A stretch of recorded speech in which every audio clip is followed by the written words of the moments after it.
Hello and welcome to Learning by Teaching. I'm your host, Henry Nolden. Today we're going to be continuing our exploration of Peter Kreeft's book, Socratic Logic.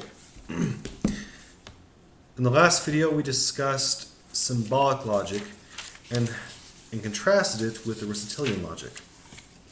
We're continuing the book. It looks like we are examining quickly the problem of material implication. It is quite abstract and difficult, but he tries his best to make it as simple as possible. So, let's try to follow the argument. First, explaining what logic is. Logic is most especially about reasoning or inference, the process of thinking by which we draw conclusions from evidence, moving from one proposition to another. The proposition we begin with is called a premise, and the proposition we move to or infer or reason to is called a conclusion. Seems simple enough. The simplest and most straightforward kind of reasoning is to move from a true premise, or more usually from a number of true premises together, to a true conclusion, but we can also use false propositions in good reasoning. Since a false conclusion cannot be logically proved from true premises, we can know that if the conclusion is false, then one of the premises must also be false in a logically valid argument. A logically valid argument is one in which the conclusion necessarily follows from its premise. In a logically valid argument, if the premises are true, the conclusion must be true. In an invalid argument, this is not so. All men are mortal, and Socrates is a man, and therefore Socrates is mortal is a valid argument. Dogs have four legs, and Lassie has four legs, therefore Lassie is a dog, is not a valid argument. The conclusion that Lassie is a dog may be true, but it has not been proven by this argument. It does not follow from the premise. Okay. It's one of those things where that particular example is a bit tricky because you hear it and you these premises are all true, the conclusion is also true, therefore the argument must be valid. It's not quite so. Because, yes, dogs have four legs, and yes, Lassie has four legs. But that does not necessarily mean that Lassie is a dog, because dogs are not the only thing with four legs. Lassie could be a horse in this case, could be a cat, could be a goat, for all we know. This argument has not proven that Lassie is a dog, so it is not valid. Now, an Aristotelian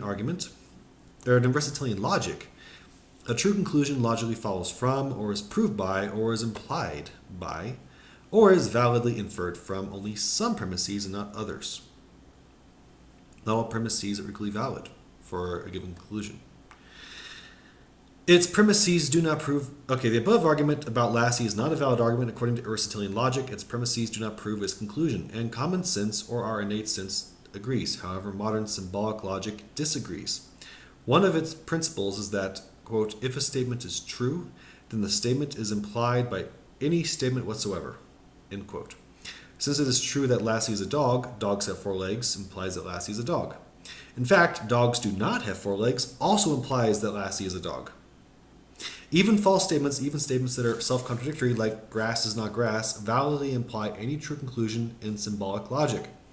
And a second strange principle is that if a statement is false, then it implies any statement whatever. Who wrote these rules for symbolic logic?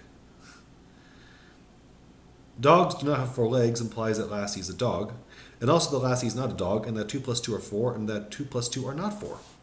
This principle is often called the paradox of material implication. Ironically, material implication means exactly the opposite of what it seems to mean. That explains why this is so confusing, even for me. It means that the matter or content of a statement is totally irrelevant to its logically implying or being implied by other statements. Common sense says that Lassie being a dog or not being a dog has nothing to do with 2 plus 2 being 4 or not being 4, but that Lassie being a dog, or Lassie being a collie, and collies being dogs, does have something to do with Lassie being a dog. But not in the new logic, which departs from common sense here by totally sundering the rules for logical implication from the matter or content of the propositions involved. Thus, the paradox ought to be called the paradox of non-material implication. Okay. Thankfully for us, he breaks it down in the next paragraph. Because the relationship between a premise and conclusion is called implication. And the process of reasoning from the premise to the conclusion is called inference. In symbolic logic, the relation of implication is called a truth functional connective, which means that the only factor that makes the inference valid or invalid, the only thing that makes it true or false, is to say that the premise or premises validly imply the conclusion is not at all dependent on the content or matter of any of those propositions, but only whether the premise or premises are true or false, and whether the conclusion is true or false. Did you catch any of that? Because I read it, I am reading it, and I didn't catch that. Kreeft acknowledges that. He says that last paragraph is cruelly abstract. Let's try to be a little more specific. Okay, in symbolic logic.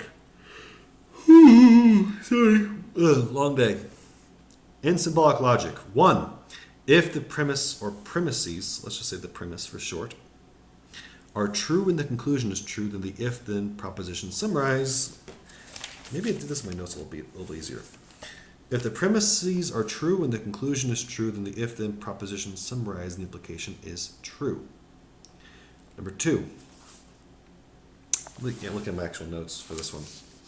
Number 2, if the premise is true and the conclusion is false, then the if-then proposition summarizing the implication is false. If the premise is false and the conclusion is true, then the proposition is true. Right? Number 4, if the premise is false and the conclusion false, the proposition is true.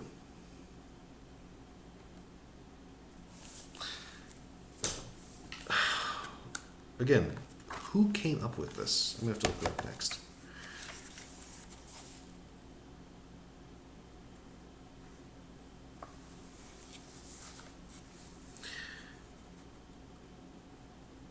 If the premise is false and the conclusion is false, then the if-then proposition summarized in the implication is true. If P is false and Q is false, then if P then Q is true. So if grass is purple, then Mars is purple is also true.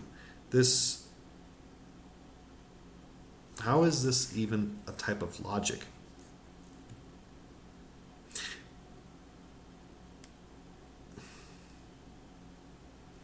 In this logic, if the premise and the conclusion are both false, the premise implies the conclusion. This is number 4.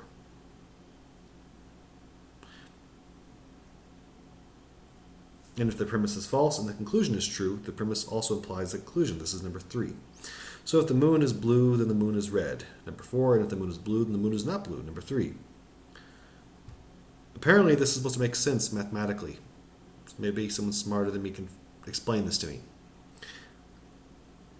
My problem is that it doesn't make sense commonsensically. For it does not make sense in the real world. Logicians have an answer to the above charge, and the answer is perfectly tight and logically consistent, which Kreeft claims is part of the problem. Consistency is not enough. It is not enough to be consistent.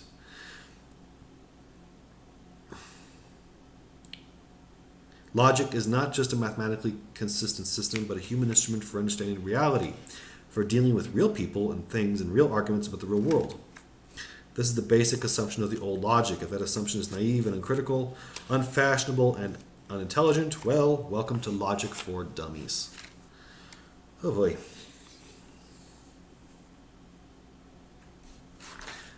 What did I write in my notes? I said, consistency is insufficient. Logic should be a human instrument for understanding reality, for dealing with real people and things. I'm going to have to keep revisiting this symbolic logic nonsense because I've read through this 4 or 5 times and it still not making sense to me. Okay. I'm going to pause it here. Hopefully this was not as confusing for you as it was for me. I somehow have a feeling that wasn't the case. I'm sorry. Next time we'll look at all of logic in 2 pages, an overview. And if we have time, we might take a look at the 3x. Never mind. This video, this will be 2 more videos to finish this chapter. So, thank you for your time. I hope I didn't waste it. Thank you for putting up. If you made it to the end, thank you for putting up with this. Next one should be more fun. So, see y'all later. See y'all next time. Bye.